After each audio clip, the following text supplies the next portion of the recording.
Hey, it's Thomas Mulready from CoolCleveland.com, and we're here today in downtown Cleveland, and we're here with Tim McCormack. Thanks for taking time with us, Tim. Hello, Thomas. You have been really a politician for a long time. You were at Euclid City Council, you went into the state senate, the House. You eventually got all the way up to Cuyahoga County Commissioner. Do you feel and then like a big bowling ball came down East 4th and took me out? I guess, well, something did happen there, really, because the business community aligned with Tim Hagan, and they kind of ousted you from office. What makes voters think that's not the same thing that's going to happen again? The story was Tim McCormack couldn't get along, he wasn't playing ball, he wasn't doing the economic development. Why is it different this time? Well, I think what we were doing is asking tough questions.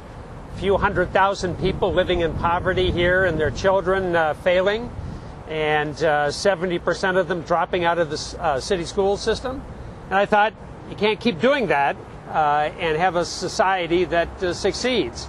So I was pushing hard for alternatives, early childhood education, heavy investment, and we were calling priorities into question, respectfully, but that got in the way. So they decided to get rid of that question. Right. You have a theme of leadership, trust, and experience, and you certainly have the experience. Do you have a plan? I've been looking on your website. I've been looking at all the material that's out there. What is your plan? Tom, first of all, the restoration of trust. We've now seen, people say I'm trustworthy, and the key to that is you don't take things of value to do your work. You are thrilled to be in public service. That's enough reward. So trust means, will he act in the public interest? That's what it means to me. Everybody that, even the critics of mine, say you can trust the guy. The Plain Dealer wrote that I left office with my integrity intact. Right. What does that mean in 2010? Well, contrast it with what's happened in town. That's a huge asset for the community. Right. Secondly, I was the county auditor. Right. It was an award-winning office. As county commissioner, we had national awards for innovation. Day one, stepping into the office, I know how to conduct the affairs of Cuyahoga County. Right. And thirdly, innovation. Absolutely innovative.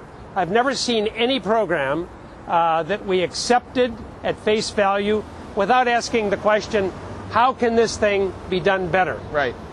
The lakefront, the riverfront ought to have 10,000 young people living on the river itself. That's the kind of thing that we want to push for. Let me ask you this. You mentioned you were auditor before Russo. You must have known some of the stuff that was going on in that department once he took it over. Yes. Not while you were there, but you must have seen, because you knew how that department was supposed to run. Yes.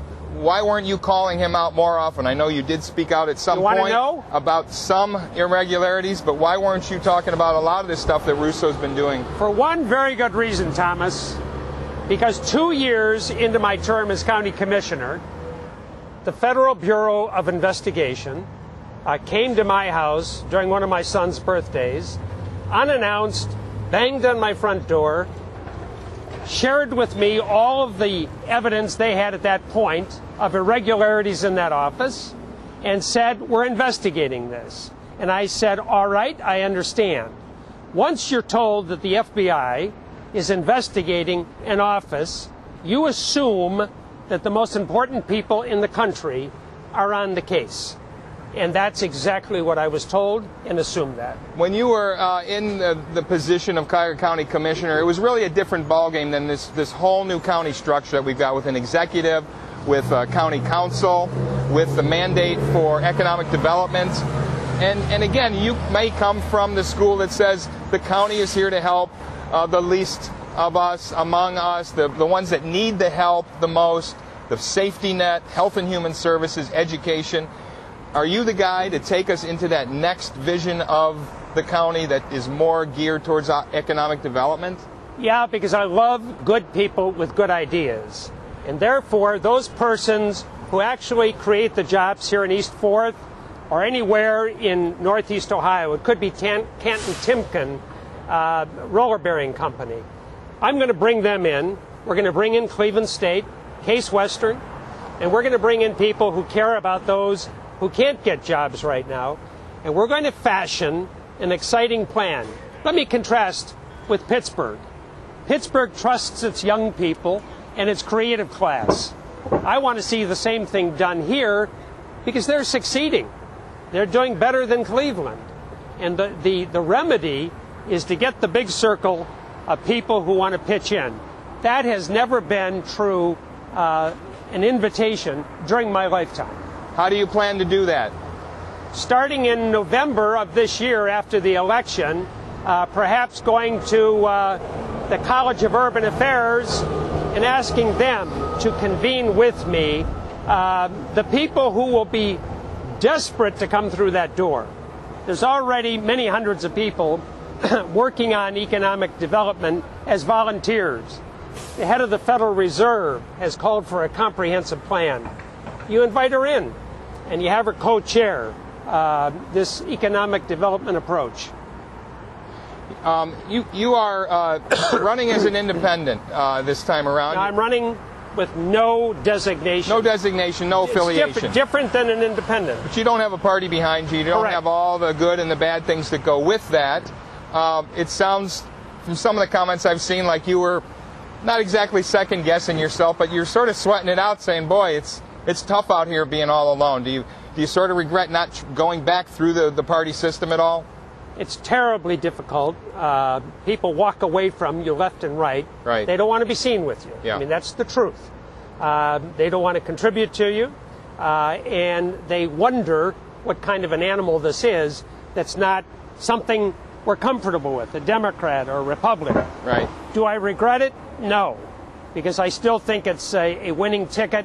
I think deep down inside, people are going to say, we want some fresh air and an alternative to the parties. Of course, the downside is you don't get all that money, and you have to still raise money to run a campaign. How much are you raising to run your campaign? Very little, and it's very difficult. Now, I shouldn't say that because you're not supposed to admit that. So I'm dependent upon the plain dealer, hopefully, to be supportive, and the Sun papers and the Call-in Post that I went to yesterday, civic organizations who want good government. And you just can't buy credibility. So we're doing the best we can. Give me a number. About how much do you think you're going to be able to raise for your campaign? 100,000, which is no media other than what we earn. That's direct contact with voters. You've been on the inside of the county. You've seen how it works. This corruption and patronage system has been in place for decades. Why are you the right guy to help stop this? You were really a part of that whole county system for a number of years. But not part of the corruption, not part of that phony patronage, not part of bringing people on.